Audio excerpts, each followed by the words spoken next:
All right, what's up, guys? Willis here, back with another Throne and Liberty video.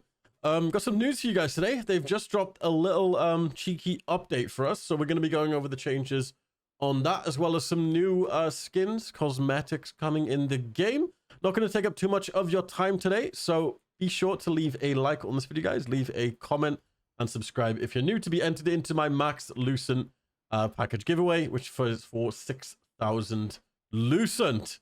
So, we announced the winners over on our Discord if you didn't know, and yeah, let's jump into it. So here we go, Throne and Liberty update 1.8.4. This literally went out, I think, like an hour ago. They're basically talking about, obviously, some bugs which are bound to be fixed, and obviously the next maintenance. So Throne and Liberty update 1.8.4 downtime will begin at 10:30 p.m. PT, 6:30 a.m. UTC on November 27th, and last approximately 3.5 hours. It includes various bug fixes to Castle Siege for a more even, enjoyable experience, storming the Stone God Castle and more. Check out the full release notes below. So I'm assuming from this little snippet they fixed the Castle Siege wall jump thing, but I guess the most important thing is the arc bosses. If you guys aren't aware, what's been happening the past 2 weeks, the weekly bosses just haven't been dropping loot, which is the most craziest thing to me. The past 2 weeks that we've done, like Tevin, Bellandia, they just haven't dropped anything for the whole server. And I feel like this is just a major bug. Obviously, there's no way for them to know if the next fix will actually fix it. So I'm assuming they've obviously fixed it with this update. Unfortunately, it is the weekly bosses today, and this patch actually goes out after. So we're going to go another week. So that will be 3 weeks in total without weekly boss drops. Great job, Amazon. So they fixed an issue that caused Queen Bellandia and Tevin event drops to not drop their expected loot items. So yeah, once again, this update's going out, yeah, after the spawn time of the next weekly bosses, which is, for me, in 1 hour from now. Dynamic events. They fixed an issue preventing the Fire Festival and the Lift the Moonlight spell events from starting properly. Cool. Dominion, the Dark Destroyers, fixed the Dominion portals not spawning properly for this event. Controllers, they fixed the Enter Game screen opening legal text when attempting to use the Enter Game button. And then finishing up with the Castle Siege fixes. They've adjusted the geometry of Stone God Castle to prevent any unintended early access to the inner courtyard by traveling atop the western walls. Great, but I feel like this should have been fixed before the first siege. Fixed an issue where the guilds were unable to properly distribute Lucent at the end of the siege. And they fixed an issue preventing capture of the pillage stones. So just a small little hotfix update, fixing, I think, a lot of major issues, but glad to see they're getting fixed, obviously. Were they in time?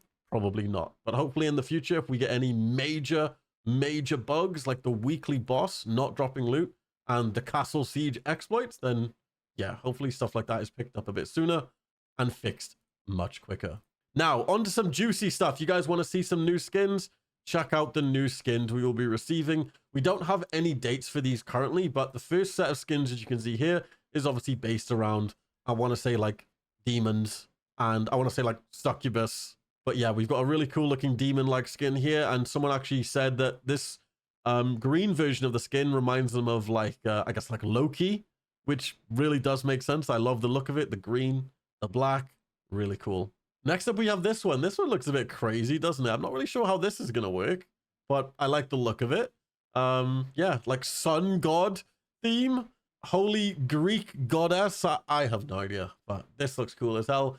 Very cool look on the hands here. Check out the hands. They're like full on glowing. Pretty awesome.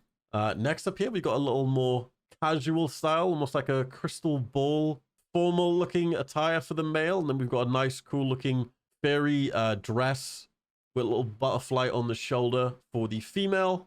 Next up here, we've got the cool looking skin here with the cool looking pauldrons. Really like the look of this one. And then next up, we have the weapons. Take a look at these weapons. Wow. They are obviously themed after, I want to say, like, I don't even know really, but they have these like little like fans on the side, or like little flails, which I'm assuming are going to fly around when you start attacking. But I really do like the look of these. Really awesome. And then take a look at these ones. These would have been perfect when I had my full-on, like full white setup. But yeah, I've currently switched to black setup just because I've got the new Shadow Harvester mask. But yeah, I love the look of these. Very cool. This one's probably my favorite skin to come to the game by far. And then this one just looks awesome, I guess, if you have like a blue theme. I don't know about you guys, but I really like to match my armor to my weapon. Maybe that's just me. But I feel like if I have like a white weapon, I have to have all my armor like white. But either way, really awesome. And here is some more. So we've got these ones right here. For the life of me, I can't think right now, but this is obviously themed after some like, I don't even want to say like deer, but the antlers, you've got the antlers, an elk. That's it. Like an elk type look. Frost elk, ice themed. Love it. And then finishing up finally, we've got the Loki weapons. Let's call them the Loki weapons because that's what they look like. Necromancer type skull, evil wizard, green necromancy weapons. Insane. Those green weapons will definitely pair perfectly with this cool looking skin set here. Tell me they won't. So yeah, check it out. They've actually put us or given us some new gameplay, I guess, of the spear. This was actually featured on the Korean version of the spear reveal.